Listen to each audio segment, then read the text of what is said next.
పరిశుద్ధత లేకపోయినప్పటికీ మనల్ని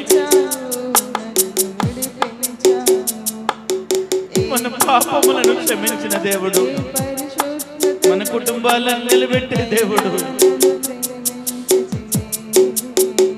నీ బాధలు, నీ ఇబ్బందులన్నీ కూడా ఆయనకు తెలుసు.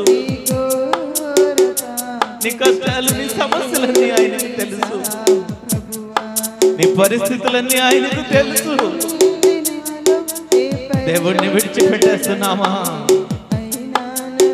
వ్యర్థముగా బ్రతుకుతున్నాము. దేవునికి సమయాన్ని లేకపోతున్నాము.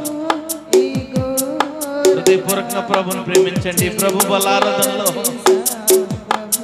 ఈ ప్రభు బలారాధనలో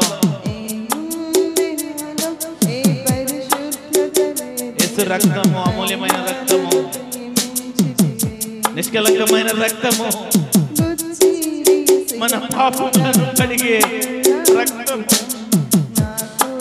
మనము దుఃఖంలో మునిగిపోయినా కూడా, కష్టాలు పాలైన, కన్నీళ్లు పాలైన పైకి లేపే దేవుడిని వదిలిపెట్టి లోకం వైపు చూస్తున్నాము. లోకం వైపు చూస్తున్నాము. లైవ్ లో, యూట్యూబ్ లో చూస్తున్నామా ఆత్మీయ బిడ్డలు, మా ఆత్మీయ బిడ్డలు కన్నిటి వేదనతో ఈ మాటలు చెప్తున్నాను.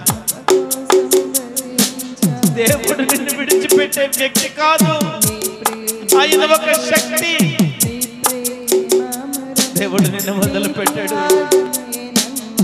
దేవుడు నిన్ను వదిలిపెట్టాడు.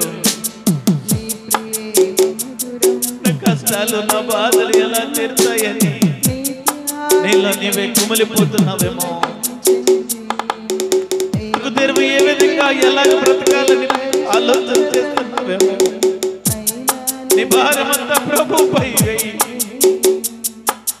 నీ భారమంతా ప్రభుపై వేయి. ప్రభు సన్నిధానంలో ప్రభు సన్నిధానంలో నీవు కన్నీటితో అడుగు. ప్రభువా, నీ కుమార్తెగా, నీ బిడ్డగా, నీ కుమారునిగా జీవిస్తున్నాను. ఎందుకు ప్రభువా నా జీవితంలో ఏది జరగ